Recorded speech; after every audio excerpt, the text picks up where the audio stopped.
안녕하세요, 오왕석입니다. 자, 오늘은 커피콩이 로스팅 과정을 거치면서 일어나는 물리적 특성에 대해서 이야기를 나눠볼 건데요. 5분가량 그 짧은 시간 동안 로스팅 과정을 설명하는 것이 쉬운 일은 아니지만 시작해 보겠습니다. 자, 먼저 커피 로스팅에 대해서 간단하게 말씀을 드리자면, 커피의 산지에서 수확되고 가공된 단단한 생두를 우리가 이제 먹을 수 있도록 해주는 작업이라고 말씀드릴 수가 있고요.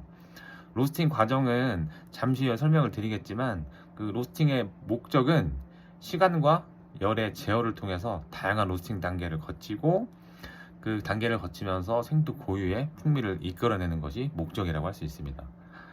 로스팅 과정의 전체 흐름이 있는데, 저는 크게 5가지로 구분을 해봤고요. 첫 번째 초기 단계, 두 번째 건조 단계, 그리고 1차 크랙, 그리고 1차 크랙을 시작한 이후에 발현 단계, 그리고 마지막 2차 크랙이 있습니다.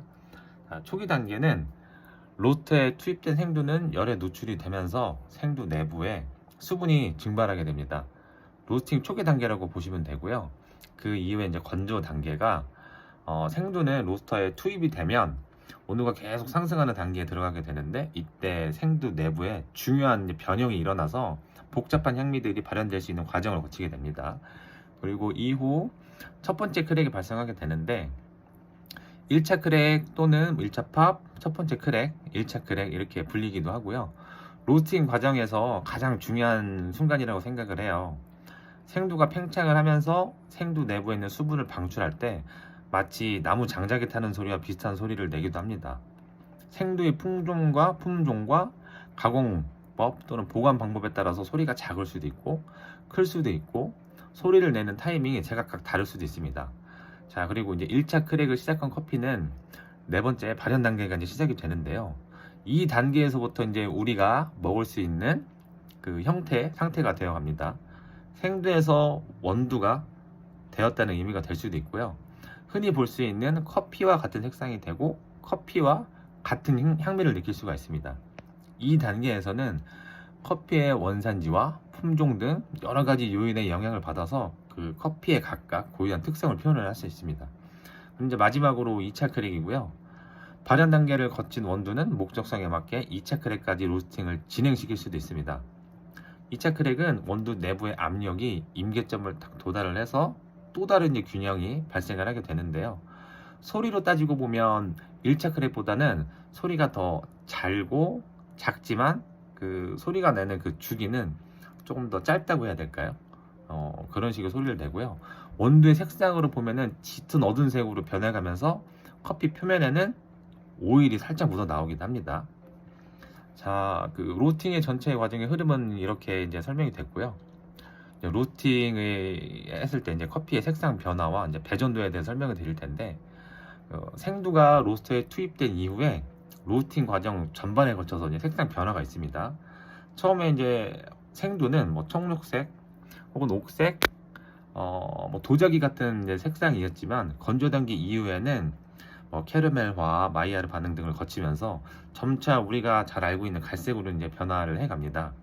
건조 단계 이후에 조금 전 말씀드렸던 발현 단계에서 로스터가 사전에 설정해 놓은 볶음도 정도에 따라서 색상을 이제 결정하게 되는데, 이를 우리는 배전도라고 이야기를 하고요. 자, 제가 준비해 오는 슬라이드를 보시면 약배전은 색깔이 밝고 강배전은 색상이 어두운 게 보이시죠? 또 중요한 것이 하나가 있는데, 배전도를 눈으로 확인하는 방법도 있지만 조금 더 구체적이고 공유가 가능한 데이터를 만들기 위해서 원두의 색상을 숫자로 표현할 수 있는 방법이 있습니다.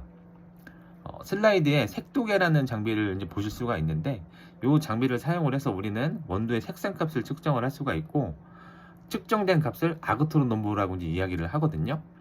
아그트론 넘버는 숫자가 높을수록 밝고 숫자가 낮을수록 원두의 색상은 어둡다고 이해를 하시면 좋을 것 같습니다.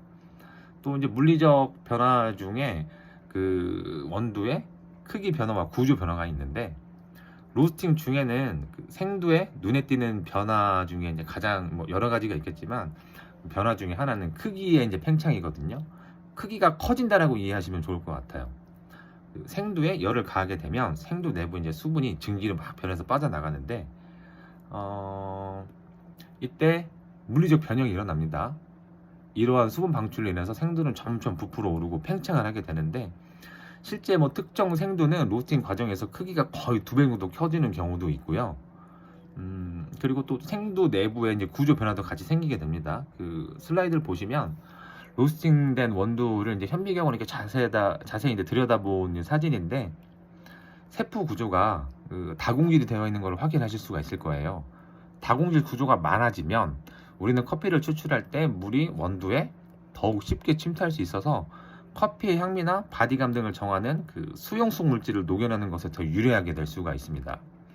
자, 이제 마지막으로 이산화탄소의 변화인데, 이산화탄소는 커피 로스팅 과정에 이제 변화를 겪으면서 향미, 신선도 유지, 유통 기한에 영향 등을 주는데요.